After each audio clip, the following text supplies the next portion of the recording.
வயதுல இப்படி எல்லாம் வருது. நம்மளுக்கு ரிஸ்க் இருக்கு. அடுத்தது நாம ஃபாரின்ல இருக்கோம், வெளிநாட்டுல இருக்கோம். சாப்பாடு எல்லாம் என்ன நம்ம வீட்டுகள் மாதிரி இலக்கறி எல்லாம் சமைச்சு வீட்டுகள்ல ஆரோக்கியமான உணவெல்லாம் தாரதுக்கு எல்லாம் இல்லை. நம்ம டிரெக்டா ஒயிலான சாப்பாடு, இறைச்சி அதுகளை தான் அதிகமாக சாப்பிடுவோம். அப்ப நாம அது பேலன்ஸான ஃபுட்டுகள் வந்து எடுக்கிற விதம் கூட ஃப்ரூட்ஸ்கள், வெஜிடபிள்ஸ்களை பேலன்ஸாக எடுக்கிற குறை. அப்ப நாங்க என்ன செய்யணும்னா ரெகுலரா வந்து எங்களோட கொலஸ்ட்ரால் லெவலை பார்க்கணும், ப்ரெஷரை செக் பண்ணணும். இது முக்கியமான விஷயம். ஃபாரின்ல இருக்கிறார்கள் இதுகளை கட்டாயம் பார்க்கணும். பார்த்து அந்த கொலஸ்ட்ராலையும் ப்ரெஷரையும் ரெகுலரா மெயின்டைன் பண்ணிக்கொள்ளணும். அதே மாதிரி சுகர் இருக்கிறார்களும் அதே மாதிரி தான். ஃபாரின்ல இருக்கிறார்கள் சாஃப்ட் ட்ரிங்க்கள் குடிக்கிற கூட அதிகமா, அது கொஞ்சம் சீப், ஒன் ரியால் சொல்லி வாங்கி ஒவ்வொரு போட்டில் குடிப்பாங்க.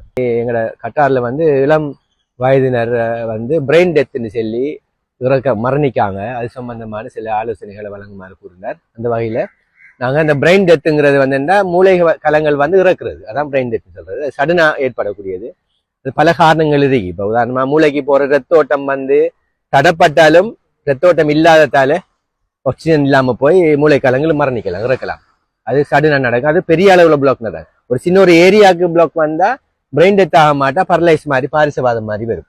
அப்படி இல்லாம முழு மூளைக்குரிய பெரிய குழாய்கள் பிளாக் வந்தா தான் சடனா பிரெயின் டெத் வரலாம். மற்றது வந்து நம்ம அந்த ஸ்ட்ரோக் சொல்றது, ரத்த குழாய்கள் வந்து பிளாக் ஆகி மாதிரி ரத்த குழாய் வெடிச்சாலும் மூளைக்குள்ள உள்ள ரத்த குழாய்கள் ஹை ப்ரெஷர்ல ப்ரெஷர் கண்ட்ரோல் இல்லாம போய் மூளை கலங்களுக்குள்ள ரத்த குழாய் வெடிச்சு பிளட் வந்து மூளைக்குள்ள லீக் ஆகி பெரிய மெசிவான ப்ளீடிங், பெரிய ப்ளீடிங்கா இருந்தால் அப்ப அந்த மூளை கலங்கள் வந்து டேமேஜ் ஆகும். அந்த பிளட் லீக் ஆகி ப்ரெஷ் பண்றதால இந்த மூளை வந்து அந்த நம்ம மண்டையோடு வந்து தனி எலும்பு அது விரியாது எப்படி. அப்ப உள்ளுக்கு பிளட் லீக் ஆக அந்த உள்ளுக்கு ப்ரெஷர் கூடி மூளை கலங்கள் எல்லாம் நசிப்பட்டு இறந்து போகும். அப்படி நடக்கலாம். மற்றது வந்து பிரதானமா வாரது கார்டியக் அரெஸ்ட்னு சொல்றது. அதாவது ஒரு சிவியர் ஹார்ட் அட்டாக் வந்தா, அதாவது சின்ன ஹார்ட் அட்டாக்கள் வந்து தப்பிட்டு போவாங்க, சின்ன ஒரு வந்து அட்டாக் வந்து. மற்ற பெரிய மெசிவான ஒரு ஹார்ட் அட்டாக் வந்தா திடீர்னு கார்டியக் அரெஸ்ட்னு சொல்லி இருதயம் பம்ப் பண்ணாம விட்டுரும் அப்படி.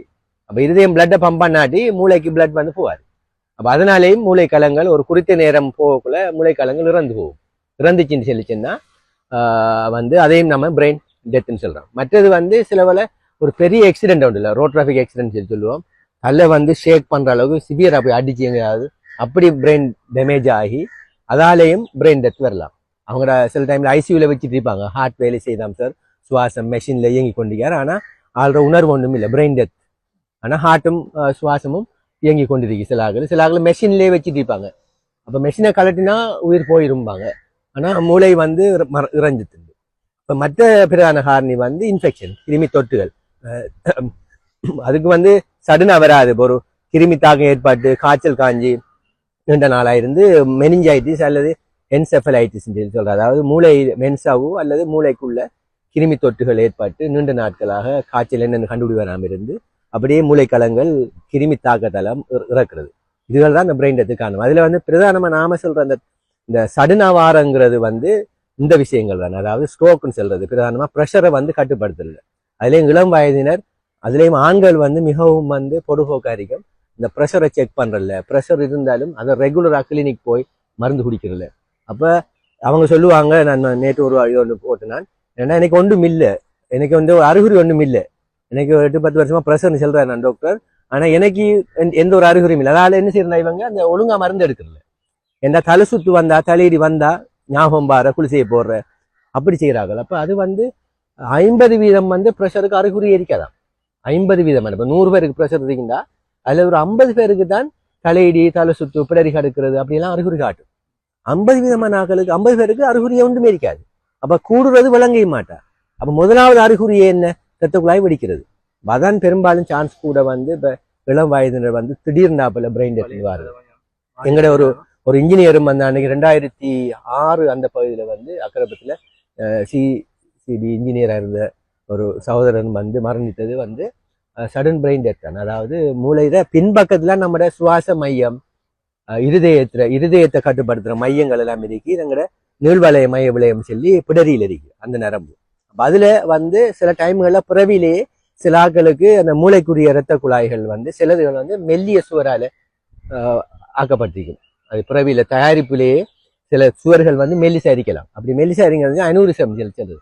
கொமனா வார பெரிய அனூரிசம் சொல்லி பிடரி கடுப்புன்னு அவருக்கு கொஞ்சம் இருந்திருக்கு.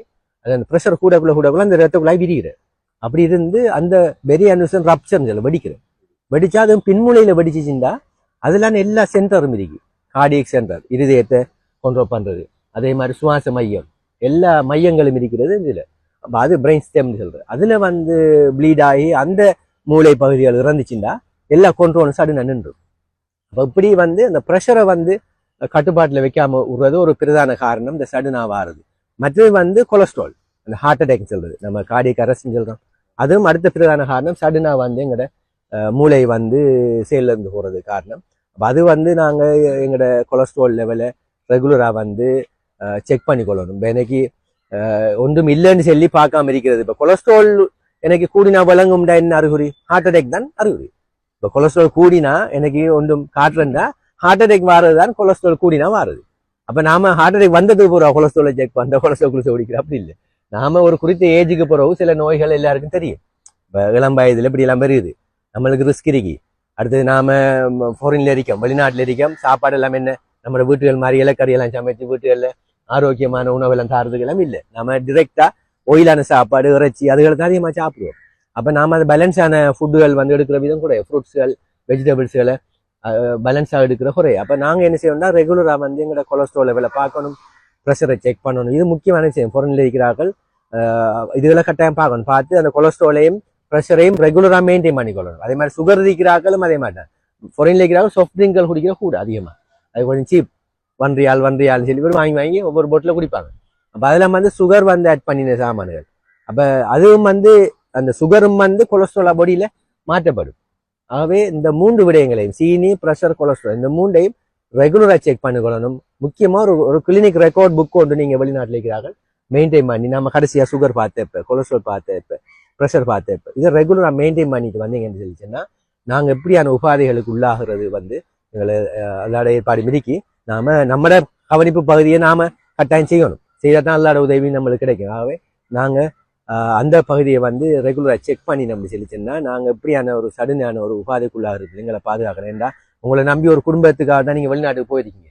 விஷயமா வந்து ஒரு கஷ்டம், ஃபேமிலி பிரச்சனை, அதுகளை வந்து அண்மையிலே எங்கட வைத்தியசாலையில் வேலை செய்கிற ஒரு சுகாதார உதவியாளர் ஹஸ்பண்ட் 48 வயசு மரணிச்சு மையத்தில் கொண்டு வந்து அடைக்கணும். அப்போ இப்படி வந்து அதை நம்பி நாங்கள் வீட்டை போய் பார்த்தா அங்கே 3 சின்ன பிள்ளைகள். அப்போ அந்த அந்த பிள்ளைகள் எதிர்காலம் எல்லாமே, அது குடும்பமே ஒரு பெரிய ஒரு இதுக்குள்ளாகுது. ஆகவே நாம எல்லாரும் வந்து ஒரு வருஷத்துல 12 நாள், 365 நாள்ல 12 நாள் தான் நம்ம செலவழிக்க போறோம் இந்த சீனி பார்க்க, ப்ரெஷர் பார்க்க, கொலஸ்ட்ரால்.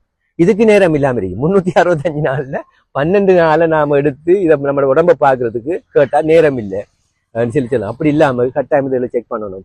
செக் பண்ணி நாங்க எங்களை நம்பி இருக்கிற மற்ற எங்களை ஃபேமிலி மெம்பர்ஸ்கள எதிர்காலம் அதுகளை நாங்கள் யோசிக்கணும். யோசிச்சு எங்களை பாதுகாக்கிறதுக்குள்ள கேட்டு விடைபெறுகின்றேன். நன்றி. அஸ்ஸலாமு அலைக்கும்.